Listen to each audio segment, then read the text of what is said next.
last week, the first three paragraphs, we were looking at an analogy that the Ramchal gives of Israel being like a tree, and that all through a time, starting from Adam forward, there are these different stages of the growth of that tree. There is the root section, which runs up to Noah's time, Babylonian time, and then the trunk, and then the branches. And from Abraham being like the trunk, and then from Abraham you have the 600,000 branches that branch out from there, which are the Jews that end up standing at Mount Sinai.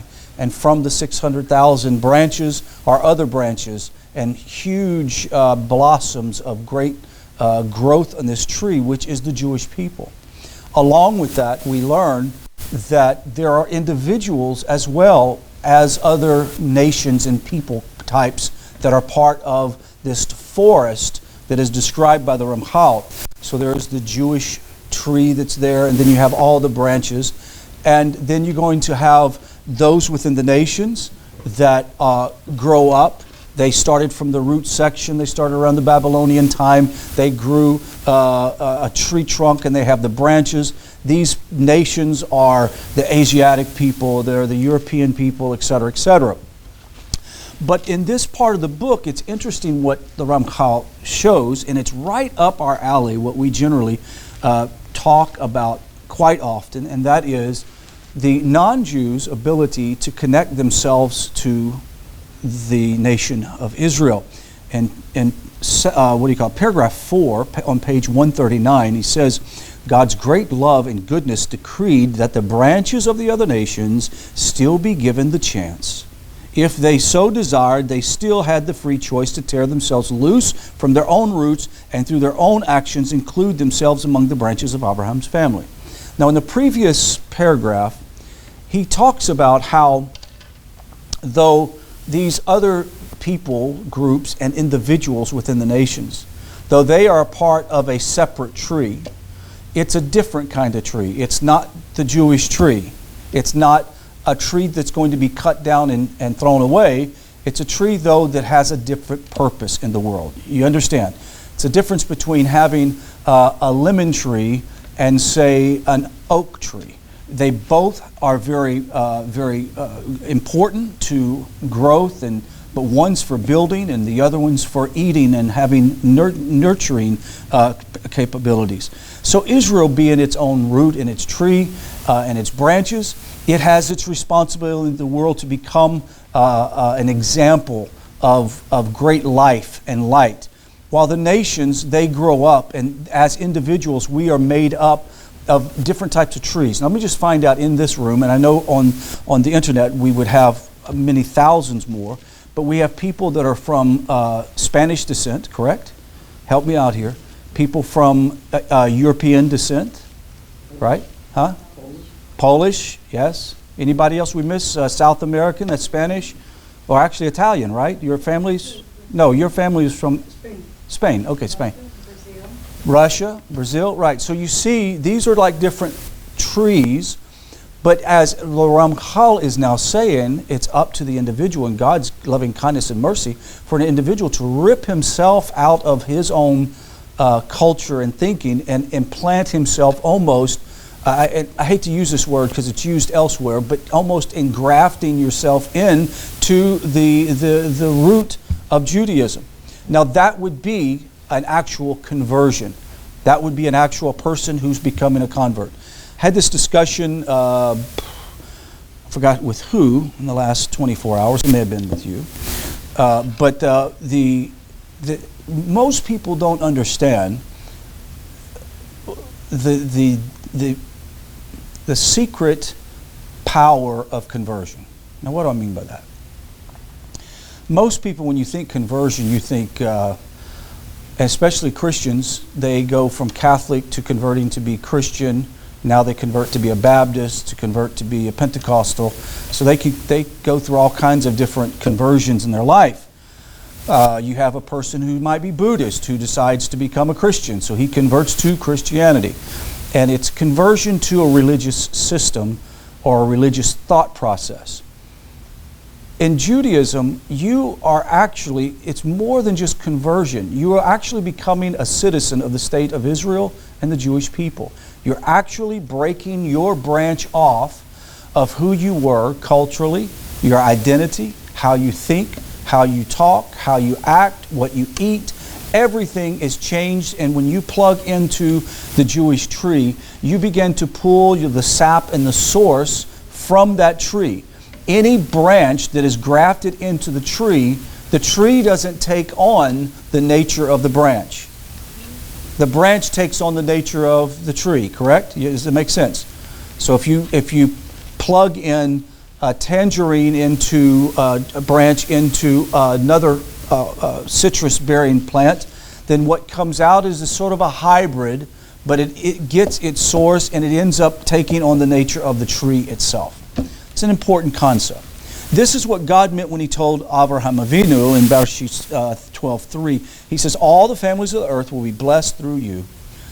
Abraham was thus made the father of all the converts. Everybody in the nations that come, he's the father. That's why that they name an individual who converts to Judaism, Yaakov ben Abraham, or Sarah bat Rachel, or Sarah.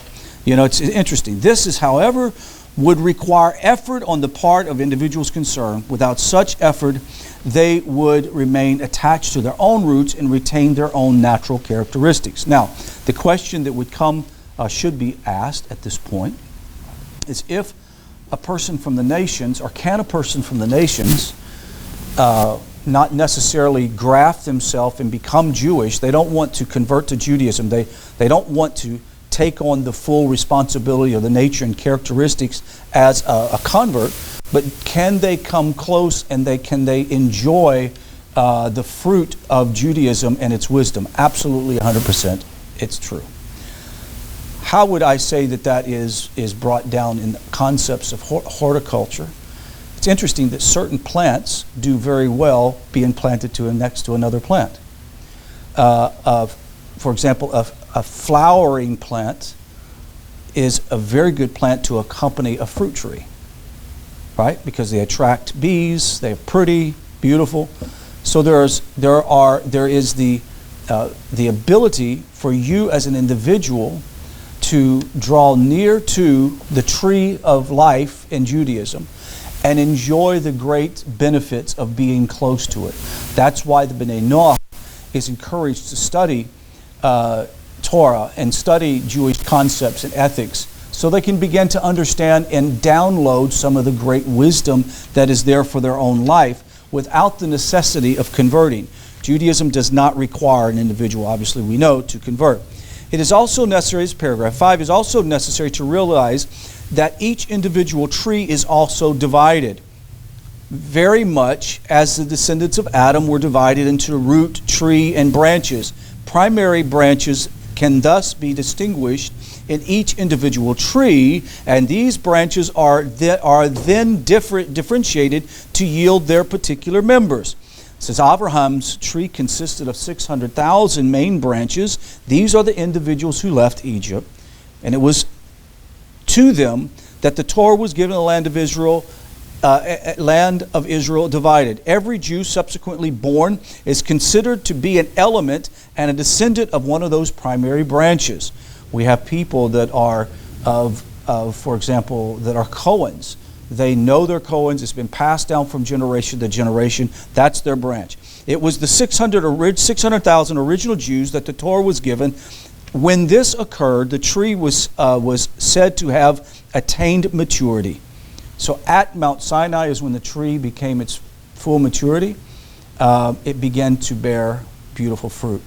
Most fruit trees take 3 to 6 years, is that correct, to bear fruit? I have a lovely lemon tree that is in the backyard that we're getting ready to plant this spring, and this will be its 4th year, right? So we're kind of anticipating the maturity of that tree. And it's a dwarf lemon tree that produces the biggest, juiciest lemons you've ever seen in your life. And I'm so excited to see that. Can you imagine how Hashem felt when he was seeing the sprout come out of the ground during the times of the Egyptian struggle. And it was during this Egyptian struggle that they were buried in the sand of struggle.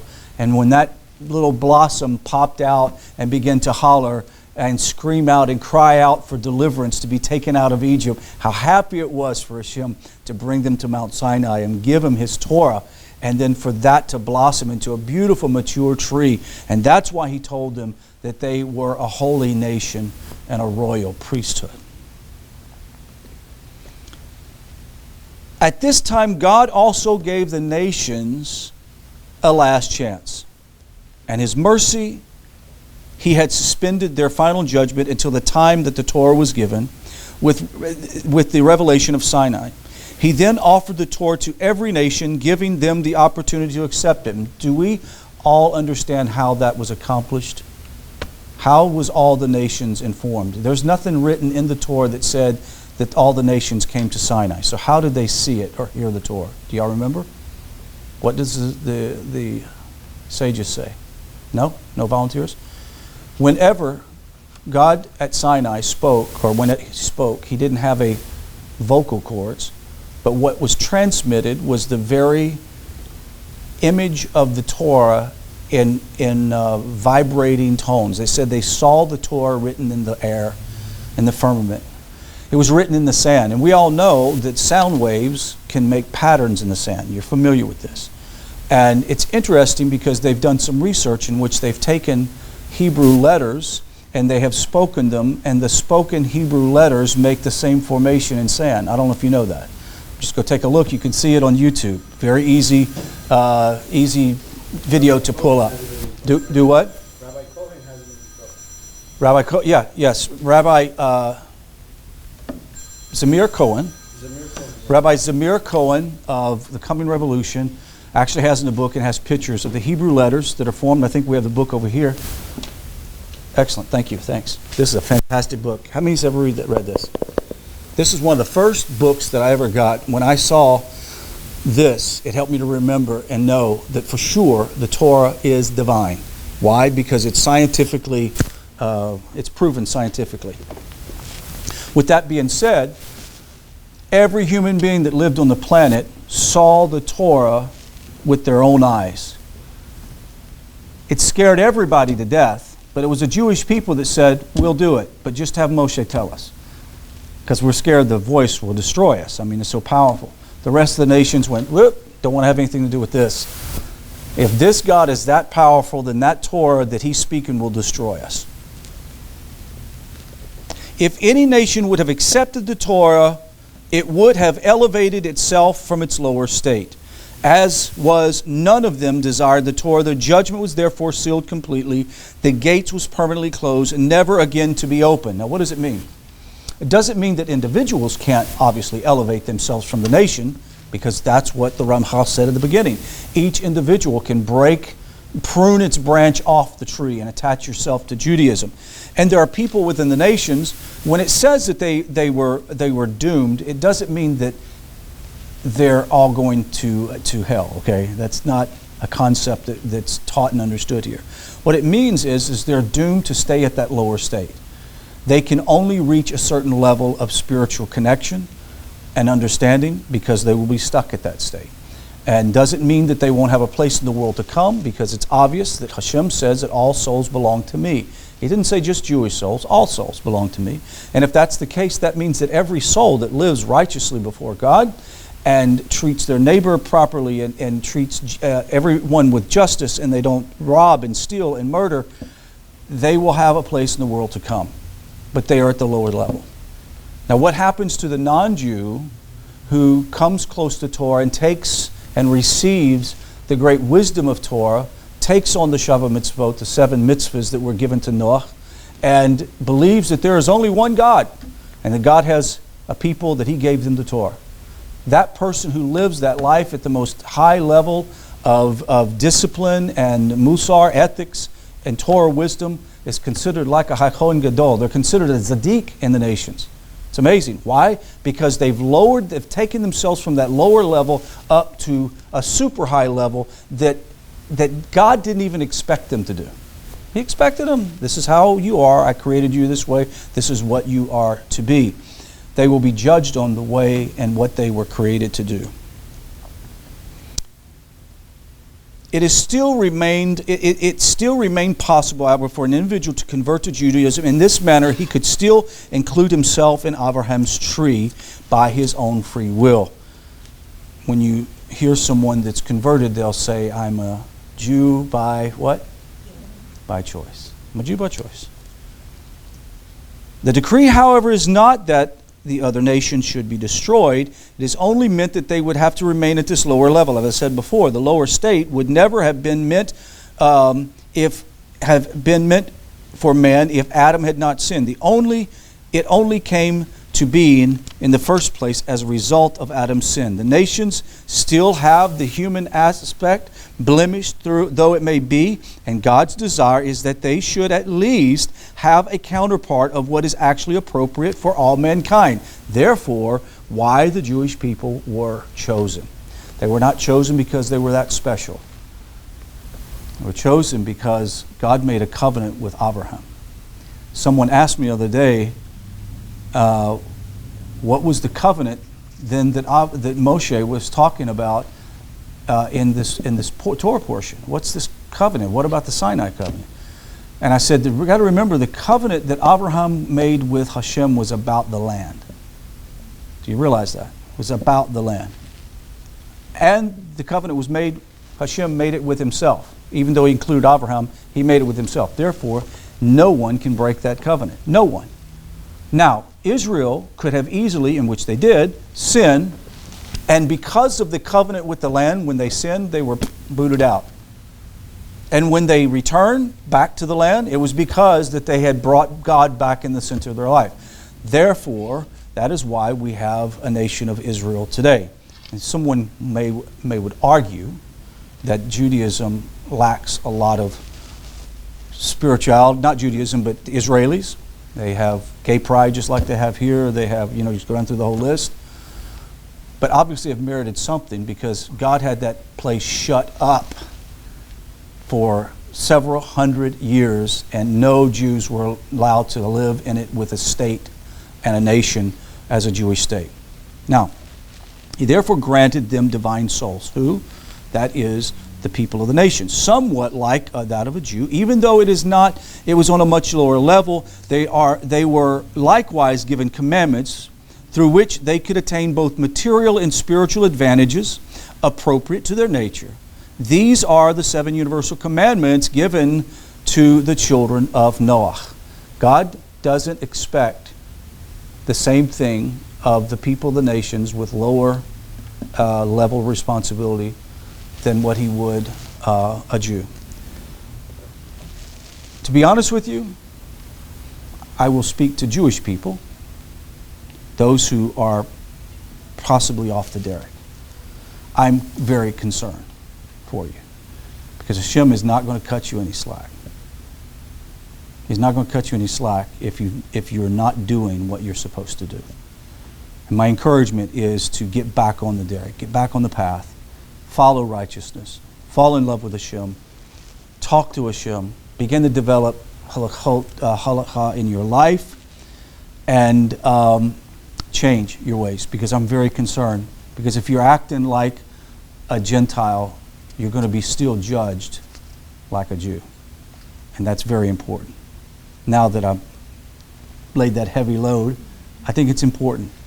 Why do I say that? Because my Jewish brothers and sisters, there are many thousands of them out there that are still running around like in the day of Noah, eating and drinking and being merry and in pleasure and not thinking one thing about walking with God. So I want to encourage you. It says this, all this had been arranged from the beginning of creation, prepared for the contingency that man would sin. In this respect, it is like other harmful things in punishment, which are also created conditionally, as our sages have taught us. And it says, in the world to come, however, there will be no nation other than Israel. The souls of the righteous Gentiles will be allowed to exist in the future world, but only as an addition and attachment to Israel. Meaning that the only people that will exist with the nation of Israel is those people who are righteous in the nations, and they have belief in one God, and they believe in the Torah. They will therefore be a secondary to the Jew, and a garment is secondary to the one who wears it. They will be a part of each other, but they will be different. All that they attain of is ultimate good will have to be attained in this manner, since by virtue of their nature they can only receive no more. It says, when the world, this is paragraph 8, it says, when the world was divided into 70 nations, God appointed these 70 direct angels as officers, or sharim, in charge of these nations, to watch them and to attend to their needs. Thus, God does not oversee the nations except in a general manner. It is each one's directing angel who takes care of the details through the power that God gives it for the purpose of God holding Israel. In Amos 3:2 it says, only you have I known among the families of the earth. What is he saying? God directly manages Israel and the Jewish people. He doesn't directly manage the nations this way. Angels manage the nations for Hashem. And I would also add that the righteous non-Jew who takes upon themselves Torah and mitzvah and loves Hashem as a non-Jew, also Hashem is managing you because you are part of His people, though it's indirectly. This does not mean, however, that the details are withheld from God's knowledge. This cannot be true, since everything and all of creation is perceived and understood by God and is revealed to Him. What it does mean, however, is that God does not oversee, directly influence their details. This will be further clarified in another section. We're going to go through 9, and we will conclude in this section. We'll go to chapter 5 next week. God thus made the reflections and elevations of all creation totally dependent on the Jews. To the extent that this can be expressed, we can thus say that He subjugated His providence to them. Through their deeds, they can cause His light to shine forth and have influence, or on the other hand, hold it back and conceal it. The deeds of other nations, on the other hand, do not add or subtract from the state of creation, nor do they cause God to reveal Himself or withdraw Himself. All they can do is bring about their own gain and loss and strengthen and weaken their own by their own direction. So what does He say? Israel, all of the world is dependent on what the Jewish people do. Entirely on what they do. If they were to stop doing mitzvah and davening, what do you think would happen in the world? It would cease to exist, because Torah is not dependent on what the nations do. If the nations don't, whatever they do, they're doing their bid to take care of themselves. Their economies rise and fall. They go to war. They conquer land. They build houses. They build kingdoms. That's all on them. They're supervised by the angel of God. If God needs to bring judgment to them, He brings judgment by the angel. If He comes to bring blessing to them because of something they've done, for example, the United States of America has mainly prospered because of its protection of the Jewish people, even though they have not had a 100% track record. It's been spotty, because we do remember in the Second World War, of course I don't, but Tom probably does, but in the Second World War, what happened? They refused, huh? You were 6 years old. I'm just giving you a hard time. Second World War, they refused ships, loads of Jewish immigrants that were trying to run from the Holocaust. Refused to have them. Sent them out in the coast. Many of them died. We don't have the best record, but I can tell you what's better than a lot of the other nations, and we've reaped the great benefit of taking care of the Jewish people. Regardless what every president has said, to include our current president, who has publicly denounced Israel in many aspects, continue to privately support the nation of Israel with trillions of dollars. Matter of fact, the newest military contract, or aid package to Israel is the biggest in history and the biggest of any nation in the world. So, it's fine. If you want to publicly denounce Israel, fine. But thank God they're supporting them, and we're receiving the great benefit from it. Let's go on. He says, although God does not involve Himself expressly in the direction of the nations in detail, it is possible that He should exercise His providence over them when it is required for the sake of Israel. So if a nation wants to be blessed, what do? They bless Israel. Now we're finding out China has figured this little secret out. And they're one of the greatest trading partners with Israel right now, technology, etc. They're seeing the great benefit of trading with Israel. Now we have countries that would have never thought twice. And it's funny because there are countries that are publicly denouncing Israel but have private channel connections in which they're receiving technology, agriculture, science, you name it. But publicly it's like, oh, you're the bad guy. But at the bottom, like, I'm just having to do this because this is what I'm expected to do. It says, His providence over them when it is required for the sake of Israel. This may be because of a single Jew or a number of them. Such the case, however, falls under the category of means discussed in a previous chapter. What do we learn? We learn this, that the Creator of the universe made this beautiful creation with such precision and balance, and He put all of the humans on this earth, and He set them on course to go from the beginnings, from Adam all the way forward, to grow up into this huge family tree. Many, many family trees. I have one, you have a family tree. Some of us have half a tree. No, I'm just picking. Some is just one big root, just picking. But we all have our family trees, okay? But the beautiful thing is that Israel, the Jewish people, have been given the responsibility to be, follow me, the tree of life. They're the tree in the middle of the garden that Hashem says, there, if you go there, you'll have life. Now don't eat of that tree of the knowledge of good and evil. Sometimes I wonder if the nations aren't the example of the tree of the knowledge of good and evil. We're at the lowest level. We have a lot of knowledge about stuff, but stuff that we really shouldn't know about. So that concludes this year, and we'll go into chapter 5 next week, in the way of God.